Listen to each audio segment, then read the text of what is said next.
Action. Ahoy. Ahoy. Good to see you. G'day, good people. Welcome to the Grow Your Clinic podcast by Clinic Mastery. Here's what's coming up inside of this episode. But we're going to give people a bit of a taste test for what it's like to work with us. What I'm sharing on screen, come and join us over on YouTube, where we're looking at some of the data for a clinic. So you can upload resources and playlists into Allie around how do we train our practitioners on developing late phase care. PVA, rebooking, new clients, you like to see those next to one another. These are some of the big ones. Let me have a look a little bit deeper at what's actually happening here for Amelia's average revenue. The line indicates that it's starting to trend up. Don't use your feelings, use some data, which is, you've changed your tune a little bit on the podcast recently. You've been leaning into the feelings, getting a little bit all mushy. I've never been described as mushy, and I don't ever expect to be. This episode will be right up your alley if you're wanting your team to take more ownership of their performance. We're doing a walkthrough of Allie.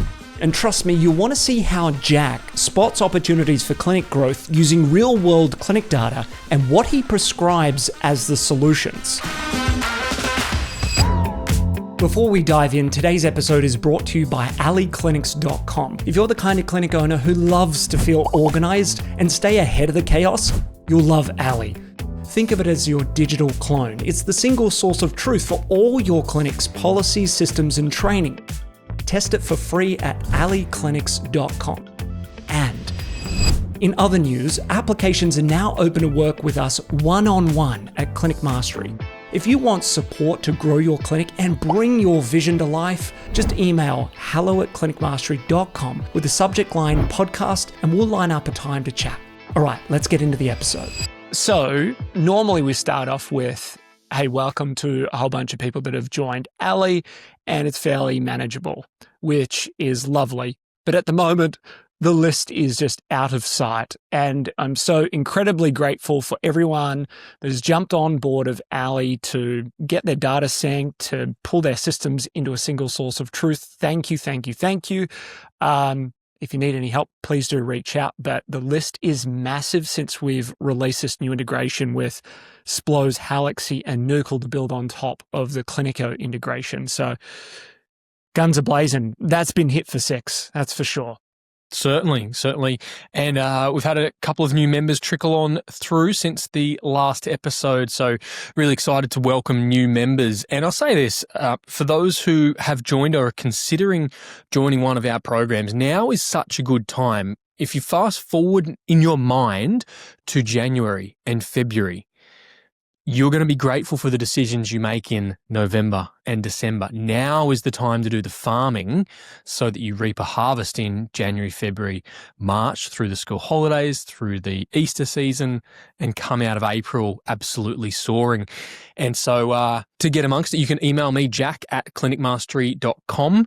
We are working through the January jumpstart with those who are looking to get a head start on January. That is jack@clinicmastery.com. We'll have a conversation, see if you're a good fit for us. There's a few folk that aren't, so we just want to make sure that we're able to help. No obligation. We'll make sure we make some progress with you on the session. And if it's right to explore what it looks like to join one of our programs, then we can do so. jack@clinicmastery.com. And it's more than a program. To dovetail this in, JOB, it's more like an advisory, a virtual business partnership that we have. And I did not run this by you ahead of today's session, but we're going to give people a bit of a taste test for what it's like to work with us. In particular, I want your Lord brain, your skill set, in how you would analyze where a clinic is at and identify opportunities for where they could get to. How would you coach them through? We could actually use some live data, albeit somewhat dummy data, for how you would use data to make decisions, because you just posted something on Instagram that was something about don't use your feelings, use some data, which is, you've changed your tune a little bit on the podcast recently. You've been leaning into the feelings, getting a little bit all mushy. But you've gone back to data. I've not gone that far. I've never been described as mushy, and I don't ever expect to be. Maybe after one of your triathlons, you're a bit mushy. Yeah. So what if we were to tee this up, JOB? I'm going to share screen, and as part of the release of Allie, into these new PMS integrations. So many people are asking me, hey, can you show me how it works, how I could use it in my use case? So rather than this just be a long demo, why not apply it? So we're going to use this as a bit of an example, JB. What I'm sharing on screen, come and join us over on YouTube, is the Allie interface where we're looking at some of the data for a clinic. And I thought, Jack, you and I could work our way through this clinic and identify opportunities, even just to see how you skim the data, how you fly through it, how you'd start to identify and then prioritize opportunities to grow. Does that sound all right? Sounds great to me. Great. So you can work on your feet. I didn't even give you a heads up. Here we go. All right. So the first thing perhaps is, over what time period do you typically like to look at data? For me, I find a bit of a Goldilocks number is sort of the 8 to 12 weeks as my regular reference point. Maybe if we're doing it for the first time, it would be over a longer period, maybe like 12 months. But where's your starting point for the period at which you're going to review?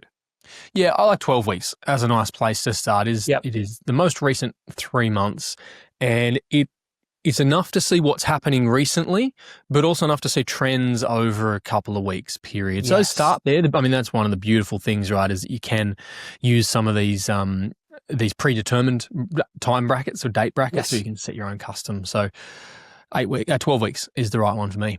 Yeah, bit of a Goldilocks number. I like it as well. The whole premise behind Allie is to show you trends. What I've found in reporting, like we've talked about the sickos that just love reporting and data, like they get super deep on it, and they probably take a little bit of offense to that, but you know at heart you love data, right? You sleep in the sheets. Get it? Pun intended. Anyway, it doesn't get any better from here, folks. So with this, a lot of people are afraid of their numbers. They're not sure how to use their numbers. They don't want to look at it. Maybe they just rely on opening up, Clinico or Splows and looking at the white space in the diary and going, oh, well, I know how full or not full the books are. So I want to talk to some of the specific numbers that you would call on, but we want to show trends over time. A lot of reporting is very static. Mm-hmm. It's like, okay, I know what it is today, but what was it 12 weeks ago or 12 months ago, and is it getting better or worse? Mm-hmm. So I think so much of this is to show trends. Okay, so we've got time period. We're looking at all practitioners, all locations in one view. We can drill down to practitioner specific, and we'll share that in a moment. But talk me through the hierarchy of stats. We have touched on this in previous podcasts around, your top 3 or your top 1 metric to go to. Here on our screen, we've got about 9 placeholders for us to arrange the data in. Let's configure this, JB. What do you want to keep front and center? Certainly service hours in this case, or appointments, depending on how you define it in your clinic, is important, as is revenue. In this case, or in this example, it looks to me like this clinic has a reasonable percentage of their revenue is to products. It's over 10. It's well over 10%. It's like 20% of their revenue is in products, and so for that reason, it makes sense to have it front and center. Not every clinic type is going to need products front and center. Moving from there, I'd be really interested in what we call the CEIs, clinical excellence indicators. So things like cancellation rate, rebooking rate, PVA, 1 week and 4 week forward. That's typically where I would look. So I can't see PVA here. I'd probably swap the service hours one to PVA, because we've got service hours up above in the main one. Let's do that. Patient visit average. This is one that in particular a lot of the MSK professions want to be able to track. So your physio, your pods, your EPs, especially in physio land, is on average, how many visits does a patient come in for over the course of their lifetime? So I can get a sense for their journey. Now, they might come in episodes. Some people like to break it down even further. So they might come in for an episode of care where they come for 5 visits. Maybe they've got some resolution and have been discharged. And they come back a year later with a different problem for 5 visits. And then we total that up for 10 visits as the visit average over their lifetime. So that's patient visit average. So you want to see that. Can we go down a little bit deeper on that one? Like, why do you say you want to track PVA? I might actually put it front and center on our chart so we can see it more easily. But do you want to just labor on this one a bit more? Why does patient visit average matter? It matters on a couple of levels. So if we start clinically to begin with, we want to make sure our clients are getting a full and complete recovery or progress on their plan. And so this will vary by profession and by types of conditions you treat. But generally speaking, we have a rough idea of what that PVA typically, on average, is. And so we don't want to necessarily overservice. I rarely see overservicing, Ben. Yes. Almost pandemically see underservicing. And so our patient visit average allows us to see, are we adequately servicing our patients by ensuring they have enough sessions to get the outcome that they desire? And so that would be clinically.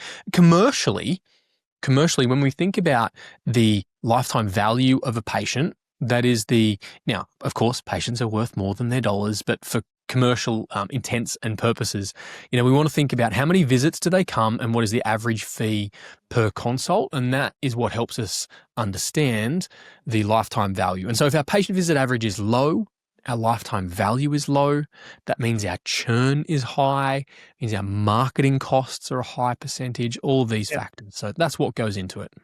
It's a really good point. And typically this is one of those stats that will be shown just statically, like your PVA is X, it's 8 or it's 10 or it's 12. So what I love and what we've set up here is to show the trend. Is it getting better? Is it getting worse? Is it staying about the same? You can see on the chart here that essentially over the 12 weeks in reference, it's about the same or similar. It's it's slightly better, but what you see in the top right here is we're about 11% better in this 12 weeks compared to the previous 12 weeks. So you can again see the trend within the time period and outside of the time period very quickly. But we're above the target. That green line on the chart is sitting at 9.3 as the visit average target across the board. How did that target come to be, Ben? So when you click on the targets, you're able to set them at an individual practitioner level. And this is one of the downsides. We see a lot of people who might come to us with their own scoreboard or dashboard or use a legacy version that we've had and created, where they've got targets perhaps individually for therapists, but maybe they don't get updated regularly enough or to reflect changes in expectations. And then secondly, they don't actually add up to a total overall. So you can't see the clinic or clinic locations in an overall versus the target, so actual versus target. So this just allows you to set it very quickly and easily. Set the same for all practitioners or nuance it depending on maybe they're a new graduate versus senior. Maybe they work half-time versus full-time. So it allows you that flexibility. Yeah, what I see from patient visit average here is that it's got a reasonable trend up. That looks like we're nurturing our patients pretty well through a journey of care. Let's dive into another one of those metrics that you mentioned, JOB, which cancellation rate gets talked about a lot. It's obviously a smaller impact number, like, even if we make some meaningful differences in the results, commercially, they're still relatively small compared to some of the others like rebooking or patient visit average. So, sure. But let's spend some time unpacking it.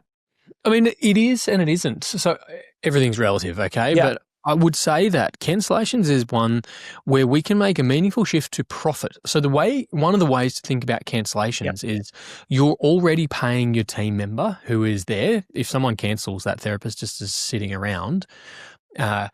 All of your other operating expenses still exist. And so a cancellation is almost entirely profit that has been lost. Is one way to think of it. And so if we can move the needle on cancellations, in this example, it's nearly 14%. If we can get that down to, 12% or even 10%, that would be a meaningful, in this clinic's case, it would be tens of thousands of dollars a year annualized as profit. Yes. And so, you think, there's not that much difference between 14% and 12%. Well, if we frame it up as 50 grand a year, that's a pretty good holiday for your family for a couple of weeks. That's a very good holiday for your family for a couple of weeks. And so there is a lot of opportunity missed in the minutiae that we can see now here in Allie. And when you click actually on the title of a chart, you can drill down even further and see the individual team members and their relative contribution to that figure. So down on the left-hand side here, we've got Addison, Amelia, Angus, Darcy, Dylan, Elena, and the list goes on. You can see their target, their actual, and their trend. Again, are they getting better or worse? Well, if you stop there, Ben, and scroll back up to the main clinic, you look at that line and go, well, it's above the target, so that's a problem. It's mostly somewhat consistent, week to week. There would be normal expected variance. And you can see in the top right-hand corner, it's trended better than the previous 12 weeks. So you might look at that and go, it's stable, it's coming down compared to last period, 13's acceptable. Yeah. But if we come down now and look at practitioner by practitioner, what we can see here is folks that are like really missing the mark. Angus is where my eyes go to. Yes. No, Angus. the next Angus, the second Angus Allen. There's two Angus. Yes. Like 36.9% on a target of the next one. Yeah, the bottom one.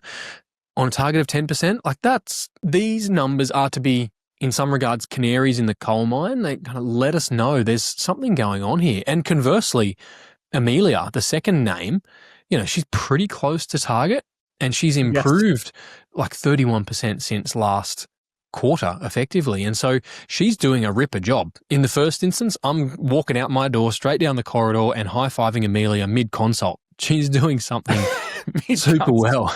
Just interrupt. Super stuff. But she's doing a really good job. Yeah, so it not only allows us to find problems to critique and to fix, but opportunities to celebrate in real time and acknowledge good work and acknowledge progress. I'd be using that as a coaching moment with Amelia to say, hey, what's the secret? Like, tell me what you've implemented over the last 6 to 12 weeks that has meant your cancellation rate has improved, because you've done a ripper job, Amelia, on executing on that scripting or the way you're presenting management plans or how you're rebooking with confidence. Whatever you're doing, let's learn from it because it's working. And from here, it's easy to go over to Amelia's hub, and we can share this with Amelia securely so that she could see only her stats, nobody else's, and not the clinic's overall. That allows her to have some ownership over her performance. And we can constrain what stats are here, because, Jack, sometimes clinic owners will say to me, look, I don't want to share any revenue-based statistics with my team for a few reasons. Maybe they just don't want them thinking about the money side of things. Fair enough. Or maybe they actually just want to simplify their focus, like they're working on rebooking or cancellation or new clients. And so they're going to just constrain the suite of stats that they can see in their login. So now we're over here in Amelia's hub. We could invite Amelia to Allie so she could see these stats. What I like as well is, depending on the focus for mentoring, I would position these metrics here in a way that focuses on the main thing. So perhaps we are focusing on rebooking or cancellation in that example. And so I'd want that front and center so that we could anchor to it in our mentoring conversations. When it comes to those conversations, JB, what have you found, a tactful way to talk about numbers without, making it all about the money? Yeah, it's a really good question. So when it comes to talking about numbers with your practitioners, you have to take it slowly in the first couple of sessions, particularly if it's a foreign concept or they're not familiar, they're a little bit anxious. We need to make sure their first couple of experiences are really pleasant, non-threatening, and are really about educating and upskilling before we start, dropping the hammer on opportunities to improve. So in the first instance, I'm looking for opportunities for high fives, and I'm helping Amelia start to understand her data and showing her where she's doing a really good job. That is the first primary use, is highlighting where folks are doing a good job and getting them to reinforce the actions that have led to a good outcome.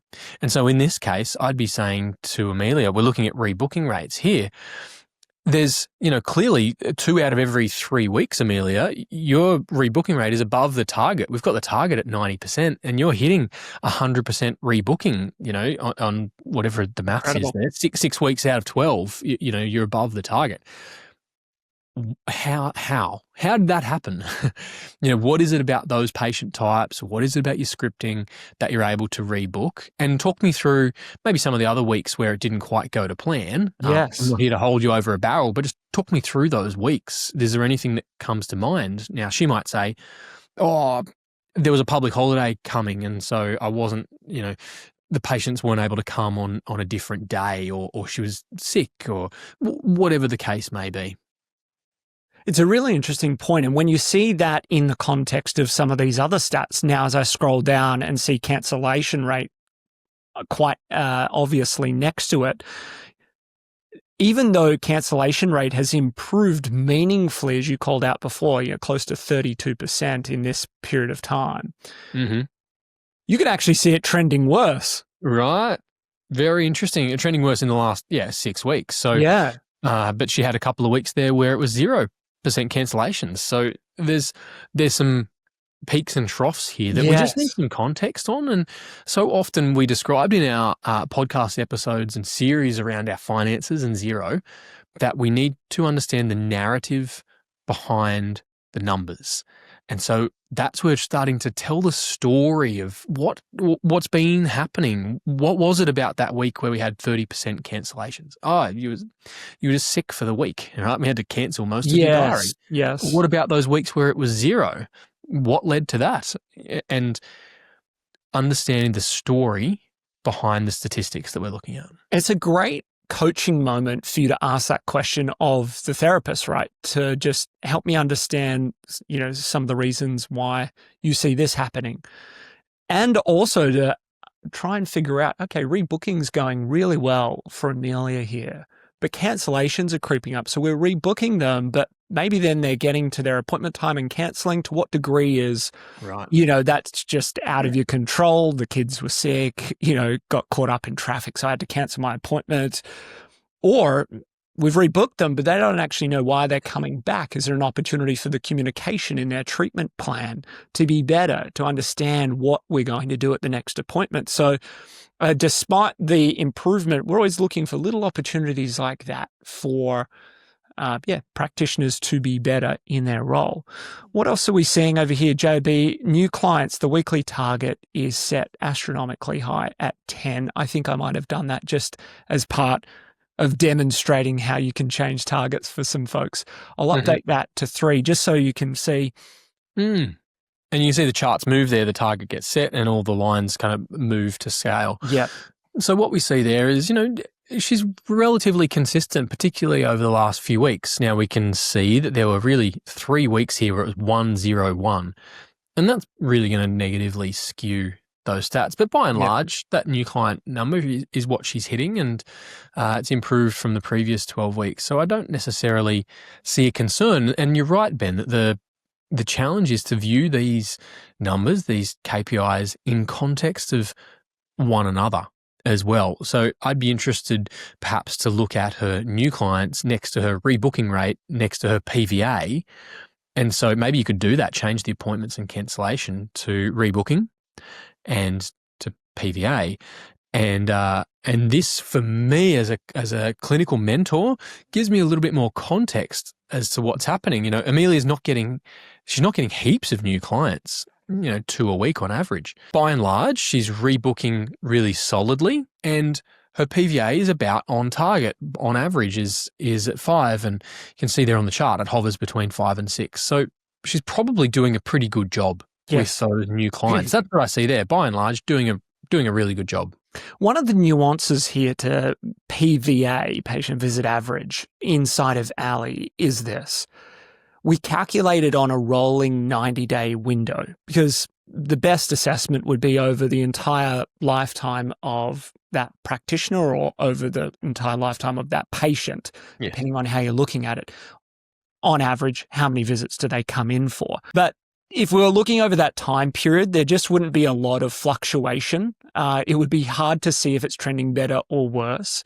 And to measure it on a weekly basis is just way too frequent. You see these massive swings and roundabouts.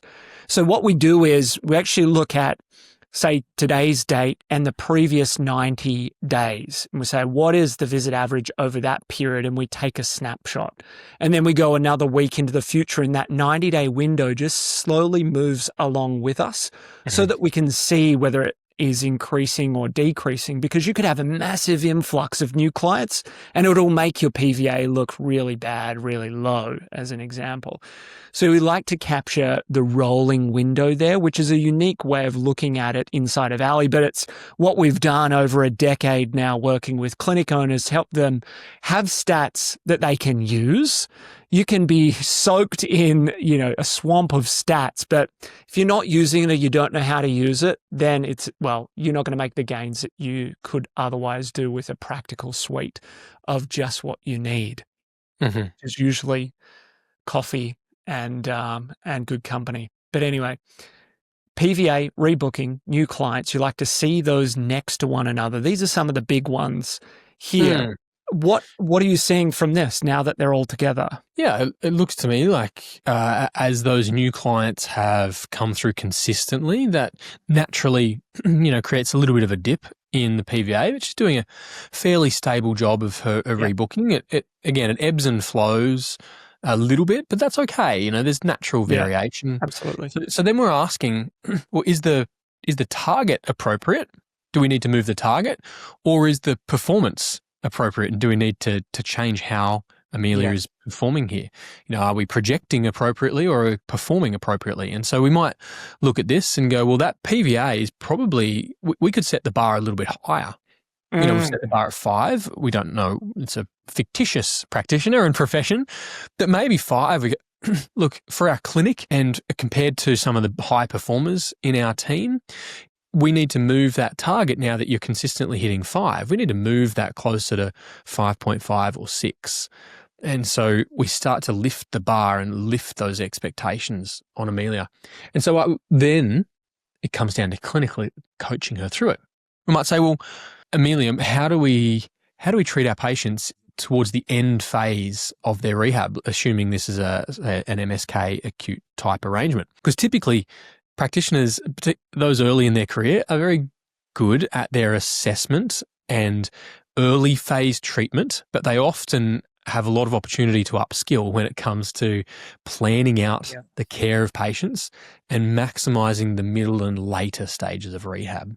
Yes. So my mentoring conversation will go, all right, Amelia, it's time for us to, for you to lift the standard that you expect of yourself and that we expect of each other towards a PVA of 6 or 7.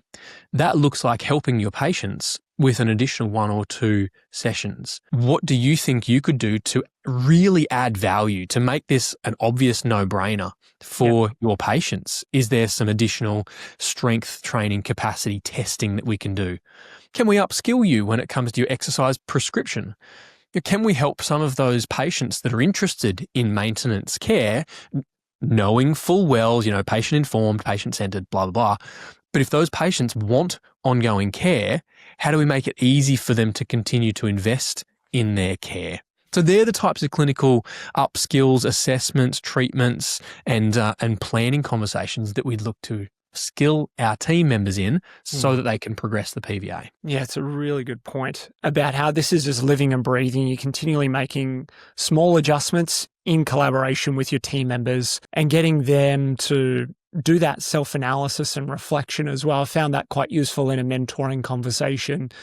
We've so often talked about using a Google form. You can use whatever tool you like to have a bunch of questions that get filled in prior to a mentoring session as part of accountability or a forced reflection piece. And so often we'll use a question or 2 around their dashboards, like what are some of the insights that you've gleaned from your numbers this week or this month or this fortnight? And what do you need help with, or where do you see the opportunities? I don't know if you've got any other questions that you'd like to ask there, Jack, when it comes to reflection on numbers. Yeah, I usually ask, like, what do you see that's worth celebrating? What have you been working on? And where do you see the opportunities? It's a bit of a traffic light type Yeah. system. Yeah.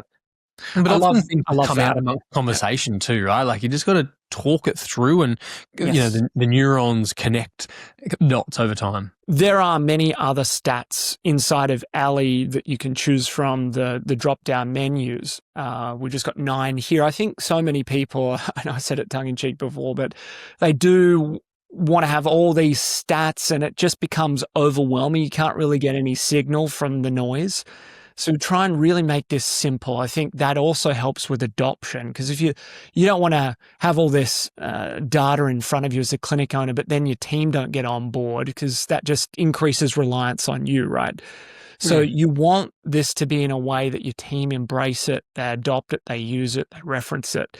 So we try our best and continue to make refinements to simplify this so that it's super easy to spot trends and opportunities, prioritize your focus, and have your team most importantly on board with this. Yeah. And I really love the way that Allie allows us to find that signal that we can then press deeper on. I'm looking here at the average revenue, and interestingly, it says it's down a little bit compared to the last period. But before you click on anything, Ben, what I can see before you change it is that the line, just the curve trend line, looks really positive. Yes. And so I catch that with my eyes, and that allows me to go, let me click on, now you can click on it. Let me have a look a little bit deeper at what's actually happening here for Amelia's average revenue, because the line indicates that it's starting to trend up. What's actually happening? Yep. We could see where it was, consistently in the low 120s. That line chart is slowly trending up and to the right. And so where it was in the low 120s to begin with for this 12-week period, notwithstanding a week that looks like of sickness, those last 4 weeks were above $130, where it used to be in the low 120s. Again, high five, Amelia, and talk me through what's changed. Something's changed. And so how can we attribute that behavior? So we can see here with Amelia, her PVA is really solid, her rebooking solid, her average revenue is going up. However, again, here's something that just caught my eye, and now we need to press in on it. Down in the bottom row there, we're looking at the second and third tiles, the DNA tile and the cancellation rate tile. Now, initially, we saw the cancellation rate improved 30%. Oh, that sounds pretty good. But I'm looking at next to it, and DNA's got worse by 30%. Yeah. And so I'm going to assume here, Ben, that this has actually got nothing to do with Amelia. It's probably more an administrative change in how the front desk team, the practice administration team, customer support team, there's been a behavioural change in how they are handling data inside Halix Explo's Nuke or Clinico, whichever platform you're using. So it's actually got very little to do with Amelia, and probably a lot to do with maybe there's a new team member who keeps clicking DNA instead of clicking cancel. And that has a meaningful impact on how we mentor Amelia. So we've got to catch these things. Really great point. A lot of the signs that I see here are really positive. It looks like Amelia would be a part-time team member just by the amount of appointments that they're doing. Looks like reasonable fundamentals here on the nurturing of clients, the ability to serve the new clients that are coming in, the ability to provide high value care and receive that on an average revenue basis. That I'd be looking at, can we get Amelia more days of the week? What's going on? Obviously, we're using some data here that's anonymized, so we're unsure of who Amelia really is, but this would be one of the things I'd be looking to heading into the new year. What does your week look like? How can we continue to give you more ideal clients? The visit average is reasonably low. So I'll be looking at the back end of care, if you want to call it that. How are patients finishing their care? And so maybe that leads us through to some of the resource or actions tab. I might say to Amelia, well, let's work on some of those training concepts. So you can upload resources and playlists into Allie around how do we train our practitioners on developing late phase care. Maybe it's about exercise prescription, or maybe it's about how we communicate with patients at the end stages of their rehab. You can see here how to reduce cancellations. And so we might copy the link to this resource and come back to Amelia's page and paste it as an action. Yes. based on our mentoring for Amelia to read this particular resource. And you can see here, Ben, down the bottom, that Amelia can acknowledge that she's read this resource if we've got that turned on. Some of these resources enable us to ask our practitioners to acknowledge it. You can see here, requires acknowledgement once or annually or whatever the case may be. And so we can therefore link the data to our training resources through to our mentoring actions. And it's all seamless, all in the one place. And Amelia can log in and only see what Amelia needs to see. She doesn't need to see the NDIS training for admin. She needs to see how to reduce cancellations as a therapist. Yeah, so we can add Amelia over here and just click share. Bang. And then she'll get an email saying you've been shared this specific playlist, and it will show up in her login in the resources section that we were just on. Super easy to do. And JOB, like you said, with acknowledgements. Down the very bottom here, we can see Addison and Olive have not acknowledged this resource called How to Reduce Cancellations, which we shared with them in their mentoring session. And so we'll want to just follow them up and make sure that they've seen it and that they read and acknowledge it. That also all gets centralized back over in the home section when we see resources, and there are 8 pending acknowledgements. So we can see those resources are over here. So Elena, Olive, and Zoe need to acknowledge those. Maybe they've been on leave, maybe they've been sick, been on a great European holiday to the sun, sounds really good, and haven't had time to do it. But definitely the accountability conversation can be, hey, just making sure you saw this, can you acknowledge it? And this is such a useful little module, Ben, on the homepage here, where we can see the team members and we can customize which of the quick stats we can get a traffic light view on. We've got cancellation rate, patient visit average, and rebooking, my 3 favorites, are sitting there. And we can see that rebooking for everyone is pretty solid. PVA's, close enough, 2 greens and a yellow. But that top practitioner, the cancellation rate is a problem and needs support. So as an owner or a clinical mentor, I can quickly glance at this, know that we as a team in our culture day have prioritized this 90 or 120 days to focus on client experiences and cancellation rates. And Eliana needs support. She doesn't need criticism. She just needs support. She needs us to come alongside and help her out. And we can dive into her data and do a similar thing when it comes to mentoring. As an owner, I think a really important thing, we've talked about this on the pod many times, is your weekly rhythm and also how you look at some of the data you have available, whether it's inside of Allie or inside of Xero, your accounting software, how you might have those habits in your week where you can review things. I think being able to set up your dashboard so that you don't have to go through all the charts and all the team members. It's not meant to be like that.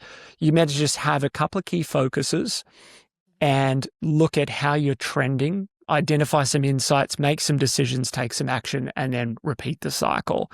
I think when we're preparing then for a mentoring session with a team member, we're going to look at their specific stats and get an overview of what's happening, and then essentially form an agenda that we talk through and then prescribe some actions off the back of there. It's a really good point, Ben.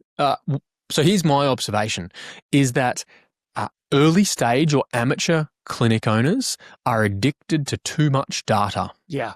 And what we see is that the best clinic owners narrow their focus. They put on the blinkers and they focus on 1 or 2 key metrics for a period of 90 days.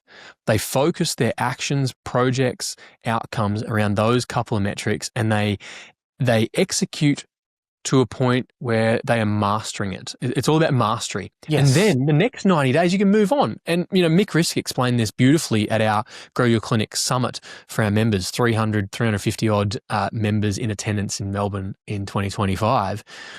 And Mick describes, some of us get so frustrated by only working on 1 or 2 projects at a time.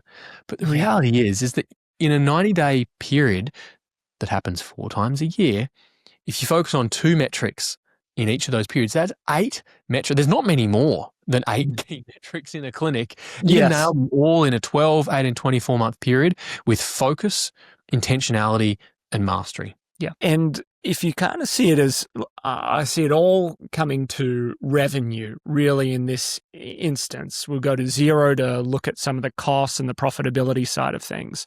But a lot of this is just anchored to revenue. I feel like you go down the tree, so to speak, to find out, okay, well, how did we arrive at that revenue? And so often you come back to, well, new clients and the rebooking or retention of those clients. And so you can see on my screen, I've got rebooking, revenue, and new clients. And we can go and look at some of these others like service hours for a lot of the pediatric clinics, speech, OT, psych, or you're working with NDIS type clients. They want to know that instead of, say, appointments. That's pretty reasonable as well. But you don't need to go too far down the tree, right? You're just trying to find the big meaty bits that, okay, we can make a difference. And for so many clinics, it's usually new clients. Oh, I need more clients to come in. I've just hired or expanded to a new site. Is there sufficient new clients coming through? And then on the back end, how well are we rebooking according to the care plan for those patients? So it's retention stats like rebooking and cancellations. And really, they're kind of like the go-tos that I would have. I don't want to overcomplicate it. I feel like you can try and over-engineer a whole bunch of things. So they're my starting points. Yeah, I really like it. And a good way to think about it is from an exercise prescription perspective, is what is the minimum dose required to get an outcome? Yeah. So we don't want to be approaching Allie with like, how many metrics can I access? Do you have the 76 potential metrics that I can measure? Yeah. No. What's the minimum number you need in order to be able to mentor your team appropriately? You want as minimal as possible. And we don't just want data for data's sake. And that's why we built Allie, Ben, is we saw clinic owners get hung up on spreadsheets and numbers and not do anything with them. Yeah. If your numbers don't lead to mentoring, actions that are connected to resources, you are missing it. If you're just assessing numbers for numbers' sake, quit your job, sell your business, go and get a job as a statistician somewhere. You'll make a great living commentating on the cricket, calling out all the stats.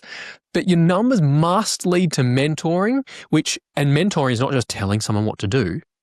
Mentoring is helping someone get to a place where they understand the actions that they need to take with the accountability to support them and the resources required to do the job. And they all live in Allie. It's not scattered, hidden across the internet, gathering virtual dust in some cloud somewhere.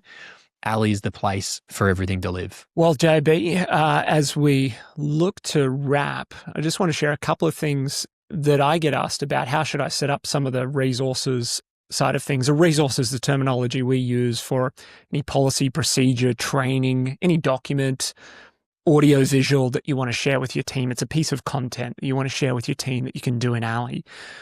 And we've got these sections called training, policies, procedures, and company.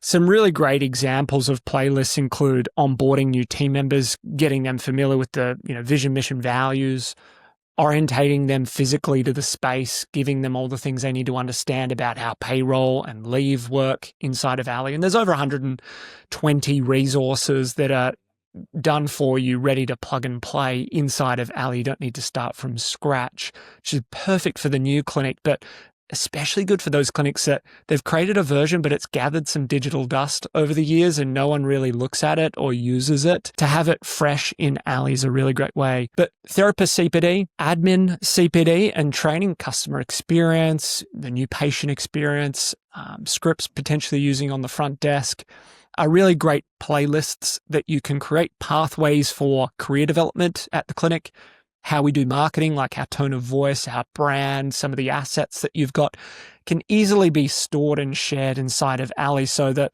people are looking at their data and they're accessing their documents all under the one hub. It's super easy for them to be able to do. Particularly as it pertains to compliance. So if you're in the NDIS space, support at home, maybe you've got a bunch of policies. We've got 120 odd of them ready to go for you that are compliant, but maybe you need to have your team members acknowledge those each year. It's an annual refresher, and you can see here that we can see when they haven't acknowledged or when it's pending. Maybe you need some certifications, first aid, working with children's checks, green cards, blue cards, depending where you are. And so we can house all of that here. And we know that our team are up to date with our policies. We know our team are up to date with some of their certifications and when things are expiring soon, so we can stay on top of it before that date comes. Yeah, super important. Working with children check, police check, first aid, CPR, professional indemnity, insurance, certificate of currency. There's all these things we need to have on file, and so often they're out of date and haven't been renewed in a timely sense. So you can do that inside of Allie. For some of the resource packs that you get out there for different clinics, you pay several $1,000s, maybe $3,000 to $5,000, and this kind of come in document form. You've got that all inside of Allie for a very low monthly fee, and you get the ability to share it securely and see whether they've acknowledged it and have that on file, and it's all automated. So it's pretty easy, especially with a free trial, for you to check out whether this is the sort of thing for you or not. We lengthened that free trial recently, didn't we, Ben? Yes. Yeah. 30 days. You got a month to test it out and see how it works. You get the full experience on the free trial. There's nothing hidden from the free trial compared to the paid version. I did get asked that question yesterday for the first time, so I thought I'd clarify. Maybe there's more folks who have the same question. And we do regular live onboardings and demos as well. So you get the support. I was having a conversation with someone just this week about the value of Allie compared to the low monthly subscription. It's like, well, if this helps us help our practitioners to increase their PVA in that case from 5 to 6, that's a 20% improvement in PVA. That equates over time to a 20% uplift in revenue for just one practitioner. Yes. On Amelia alone, that dummy example that we just used, we're talking about an increase in revenue for her. She was doing about, was it $70,000 a year in revenue? We're talking about at least a $7,000 revenue uplift for Amelia alone. And Allie is a fraction of that. Allie's like, I don't know, how's my maths? Like 20% of that. Yeah. So that's one practitioner in that clinic of dozens. So it's a no-brainer. Whatever the investment is, I don't know what it is at the moment, but I know that you'll make at least 10x whatever you're investing in Allie. You will absolutely make back in revenue growth and team satisfaction and peace of mind as a clinic owner. I remember, Ben, here's how I used to do it. I used to get home on a Friday night, I'd pour a glass of wine. If it was this week, I'd turn the ashes on because it's on Perth time. How good's daylight savings when it's Perth? And I'd sit down of a Friday evening with a glass of wine and I'd spend 2 hours punching, copying data from Clinico into a spreadsheet. And then I'd have to try and figure it out after a couple of glasses of wine where my KPIs are at. And it's like, well, that 2 hours a week is 100 hours a year, from a billing, if I was to see patients or generate new clients, that's $100,000 worth of my time. Now it's, I don't know, it's $100, couple $100 a month, whatever. Yeah. And all of the data is there for me. I don't have to look at it through, through Shiraz eyes to try and figure out what's going on. Like that's how people are doing it. It makes zero sense to manage your own data, copy and paste, and try and interpret it yourself. Zero sense. Yes. Look, there's always going to be the Power BI, people that just love their setup. That's okay. Allie might not be for you. It is not for everyone. It's for folks that want to just simplify things and have it all under one hood for a very low fee, and that your team actually use. So check it out. It's free to test. How do we check it out? allieclinics.com. allieclinics.com. Otherwise, send me an email. Here you go, ben@clinicmastery.com. Folks, Ben told me this week that he checks his email every day. So if you've emailed him before and you haven't heard back from him, he saw it. He just ignored you. Let me tell you this.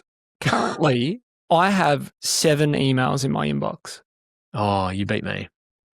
But people like talking to me. I'm quite a social animal. Look, that's what happens when you hit archive all.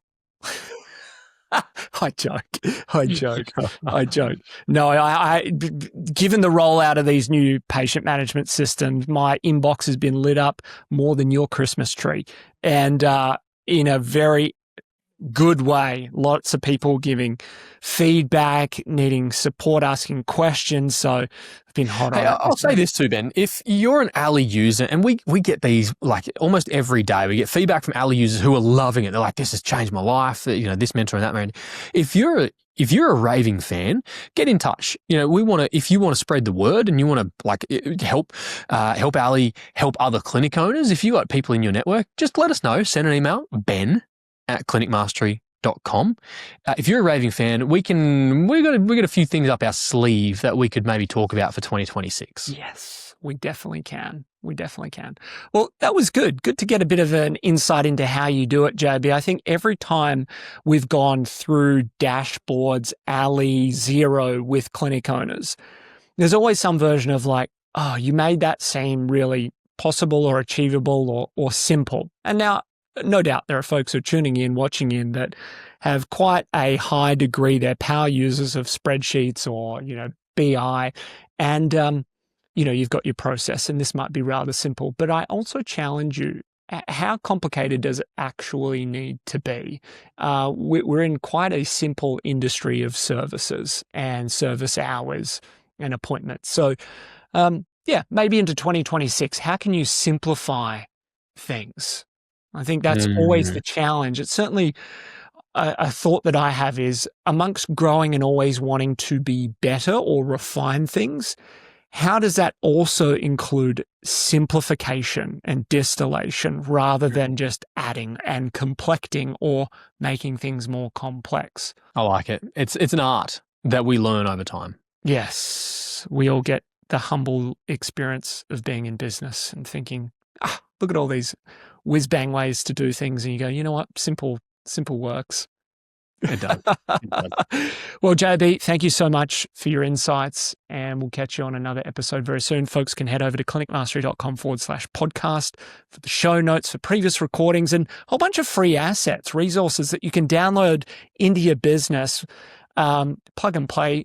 People are always giving us feedback on that. Download the book, the podcast. There's so much goodness over at clinicmastery.com. Go check it out. All right. We'll see you soon. Bye-bye.